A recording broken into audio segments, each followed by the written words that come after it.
It's a very vast topic, and so I think 18 minutes is just about enough to get one thinking about a couple of things that are said, and I think that much is enough to set the mental ball rolling, so to speak. Again, as with other issues in life, it has various aspects to it and in varying degrees. So, one size fits all kind of a solution or answer is absolutely not possible. The country, the city, the village, caste, creed, religion, the many generations living in the same house, values, beliefs, your basic nature. I think all this has an impact on whether the daughter, woman, daughter-in-law, girl of the house has the freedom to work outside the house, and if she has the inclination to do so. Hindu texts written almost 3,000 years ago present conflicting and diverse views, ranging from the feminine energy as the highest goddess to limiting gender roles. The Devi Sukta of the Rig Veda declares the feminine energy as the center of the universe, the creator of all matter and consciousness, infinite and finite, the empirical and the metaphysical, the essence, the Brahman, the soul of everything. Now, Manusmriti, which was written approximately between 3rd century BCE and 2nd century CE. Now, Manu's views on women leaves one in a quandary. On the one hand, he accorded her respect and honor and recognized her importance and position in society.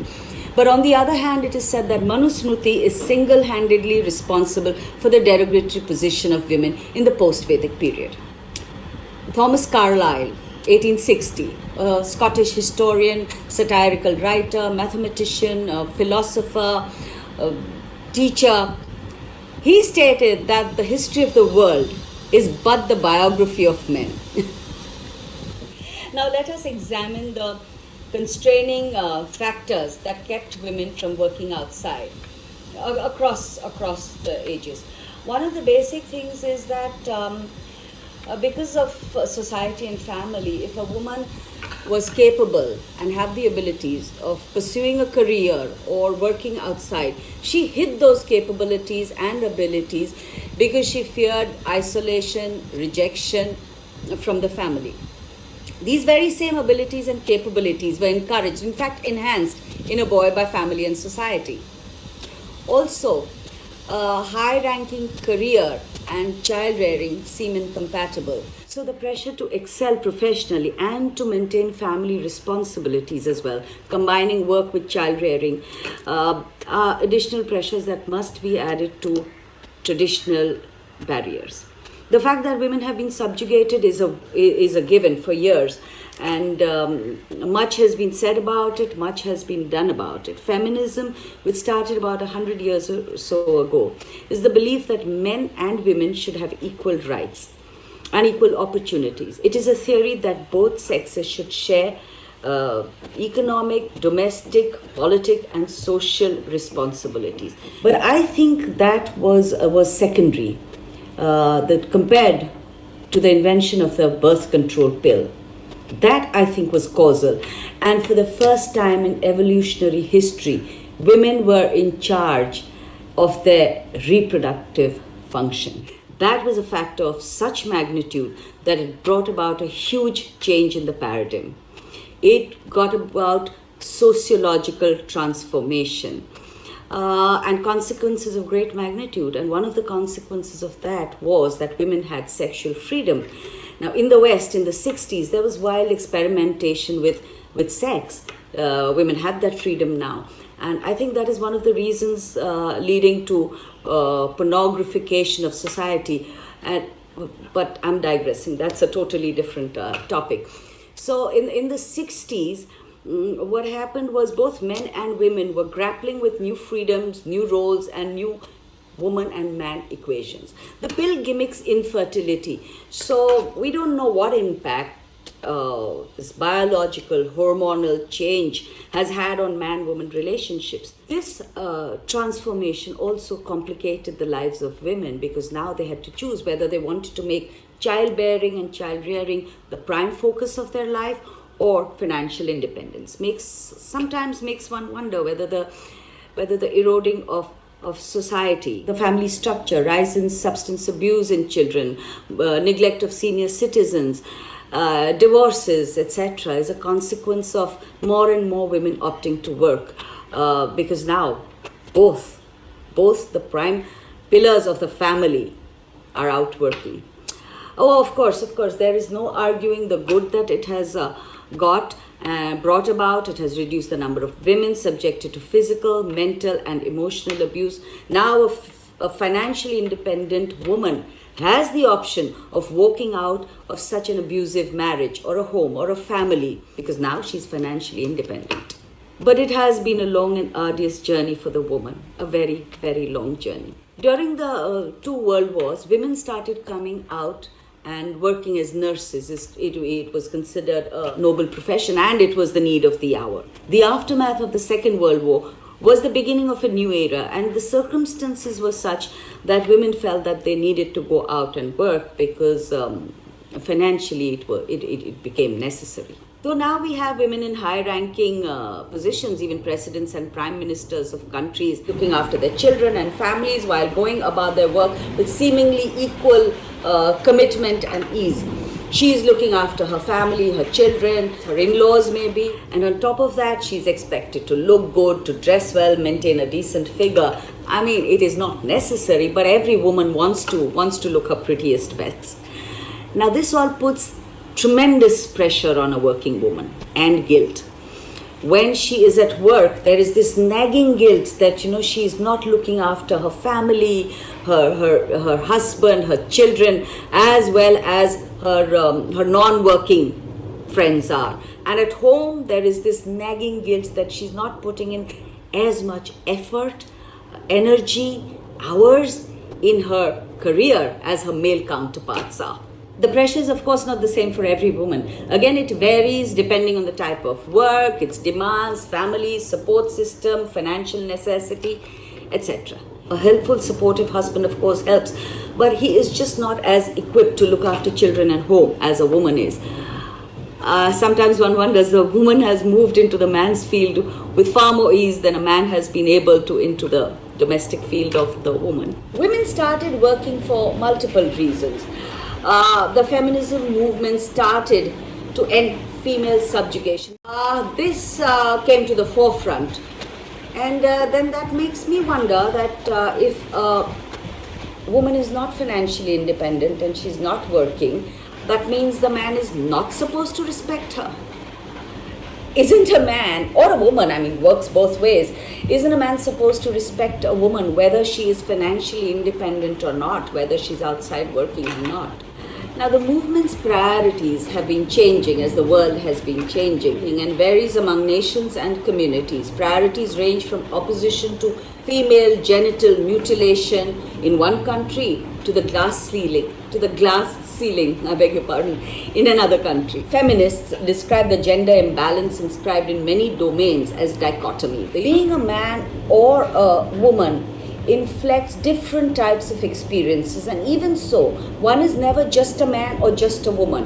You're either married, unmarried, rich, poor, sick, healthy, a parent, not a parent, employed, not employed, middle class, working, rich, poor, upper caste, and so on and so forth.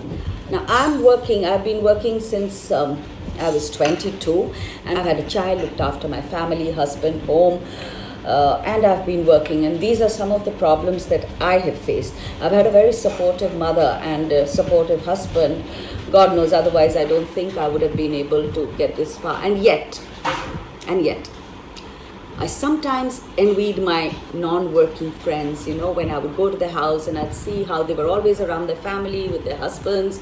The children were attended to. And not that I didn't attend to my child, I did, but they were hands-on, they were always there for their children. I envied them.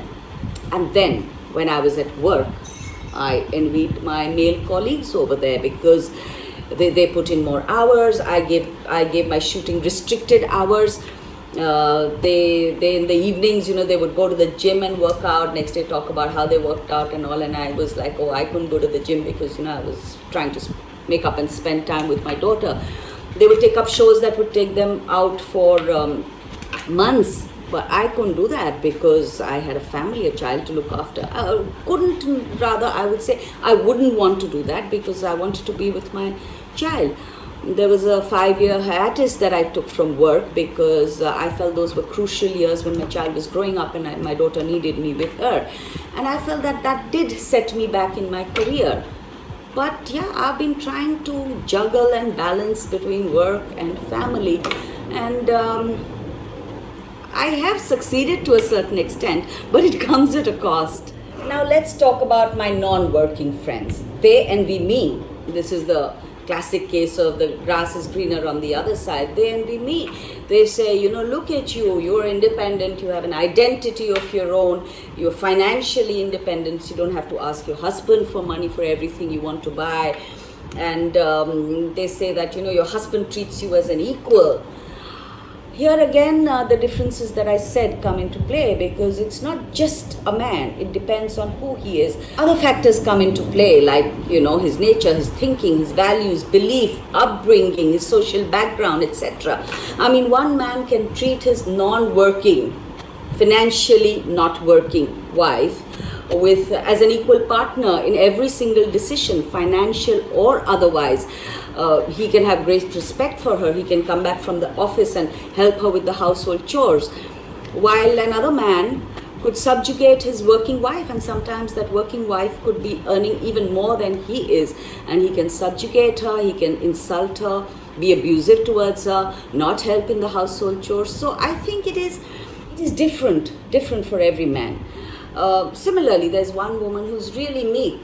And she's the breadwinner. She puts the food on the table, and still she might be subjugated by her husband, and she'll keep quiet about it. And there may be another woman who's not working, but she may shirk her household responsibilities, her responsibilities towards her children, towards her husband.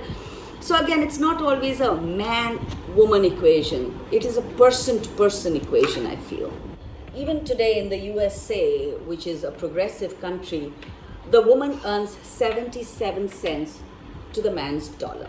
We still have a long way to go. We have come a long way, but still we have a long way to go. In some cultures, equality has been achieved to a large extent, and in some not at all. Women are still exploited and subjugated and abused in ways that we can't even imagine. Today, the third wave of feminism is more global, multicultural, and it includes elements from many different movements such as anti-racism, womanism, the politics of transgender. An incident comes to my mind. A male friend asked me once, yes, this feminist movement keeps women from being exploited, brings equality, it's wonderful, it's great, I respect it. But when those same very women who are demanding equality, tell a man, this is not the way you treat a woman, pull a chair for me, you must open the door for me. It makes a man wonder, what does the woman really want? I don't know, I shrugged, I said, respect, basic decency, and actually basically the same things that a man wants. And then again, I remember another incident. There's this friend of mine, a very close friend. She is non-working, stay-at-home woman and mom, family maker, homemaker. And so she and I were doing this rally together, and it was a 4-hour rally. So during that rally, early morning, we left at about 6. And after that, her husband calls twice, her mother-in-law calls, her father-in-law calls, sister-in-law, then husband again. And I didn't get a single phone call, and suddenly I was feeling rather unloved and uncared for. So when we reached the rally, it was over. I called my husband because he'd asked me to call him once I reached. So I called him and I said, my friend's husband has been calling her all the time, and you've not called me even once. You don't really care about me. So he said, whoa, where is this coming from? I mean, his wife is a stay-at-home mom. She rarely goes out alone. My wife goes every day 50 kilometers away alone for 10 hours. She's working and she comes back. Do you want me to call you 6-7 times every single day? And I was like, no, really, please. And I realized that if I want my independence, if I want to be treated like an equal, or rather, if I think I am an equal to him, then I can't suddenly one day become this babe in the woods and I can't take care and I need to be taken care of. So I think just as everything in life, independence also comes with a price tag. So hey girls out there, remember that. But then when feminism is overdone, it puts domestic responsibilities in a bad light. Women who are not earning, they're made to feel worthless, which is not true at all. I mean, I think looking after your home, your family, your children, shaping their values, beliefs, their future, their character is, I think, a tremendous job. And just because it doesn't pay financially, that doesn't lessen its value. In fact, I think it enhances it. And in such marriages, I think the responsibilities are well etched out. You know, each one does his part. The man protects and brings home the money. The woman nurtures and looks after the home and the family and the house. But when both partners are earning, then the responsibilities merge and overlap, and a little more patience, a little more communication, a little more adjustments become necessary. At this point, it would be fair for you to ask me what my point is, but that's exactly my point. I have no point to make, no answers. Perhaps just one. A saying comes to my mind. It's very basic. Do unto others what you would want others to do unto you. Yeah.